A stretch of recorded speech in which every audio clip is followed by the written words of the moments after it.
వికారాబాద్ జిల్లా పరిగి పట్టణంలో జోరుగా అద్దెకు స్కూల్ బస్సుల దందా కొనసాగుతోంది. నియమ నిబంధనలకు విరుద్ధంగా గుట్టు చప్పుడు కాకుండా స్కూల్ సెలవులు ఉన్నప్పుడు రాత్రి సమయాల్లో పెళ్లిళ్లకు పేరెంటాలకు పంపిస్తూ రవాణా శాఖకు గండి పెడుతున్నారు.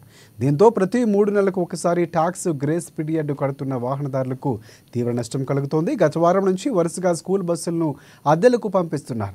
గత 4 రోజుల క్రితం స్కూల్ బస్సుల వ్యవహారంపై వార్తలు వచ్చిన ఆర్టీఏ ఎంవీఐ అధికారులు స్పందించకపోవడంతో పలు విమర్శలు వినిపిస్తున్నాయి. దీనిపై టాక్సీ ప్లేట్ వాహనదారులు డ్రైవర్లు ఆందోళన వ్యక్తం చేస్తున్నారు.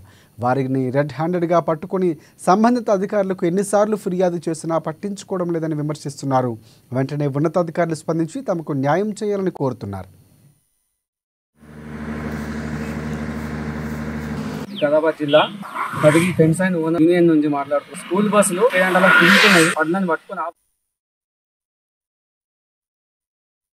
ఆపినా కానీ వినట్లేదు. ఆర్టీఓ సార్ కూడా కొద్దిగా దాని గురించి ప్రత్యేక శ్రద్ధ పెట్టి కొద్దిగా బస్సులని కొద్దిగా వార్నింగ్ ఇచ్చారు. ఏనని కేసులను రాయాలి, లేకపోతే మాకు ఇబ్బందికరంగా స్కూల్ యాజమాన్యం కొద్దిగా గట్టిగా చెప్పాలి. స్కూల్ యాజమాన్యం మేము కూడా ప్రత్యేకంగా చెప్పినా వినట్లేదు.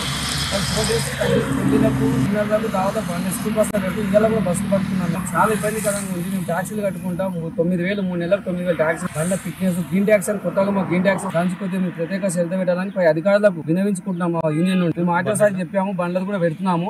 ఎమ్మెల్యేతో నుంచి స్పెషల్ నుంచి వదిలిపెట్టిండు, ఇక్కడ వార్నింగ్ ఇస్తున్నారు, కూడా వదిలిపెట్టిండు. అయినా మాకు చెప్పినా వినట్లేదు. అదే విధంగా బండ్లు పంపిస్తున్నారు. ఇప్పుడు కూడా ఇవాళ కూడా పట్టుకున్నాం. 3-4 రోజులు బండ్లు పట్టుకున్నందుకు మా తుఫాన్ బండ్లు నిన్నట్లు కిరాయిలు పోతున్నాయి. ఇవాళ మళ్ళీ చెప్పాము కూడా స్కూల్ బస్సులు అలాగే వచ్చినాయి. ఎస్ గార్డెన్ లో పట్టుకున్నాం.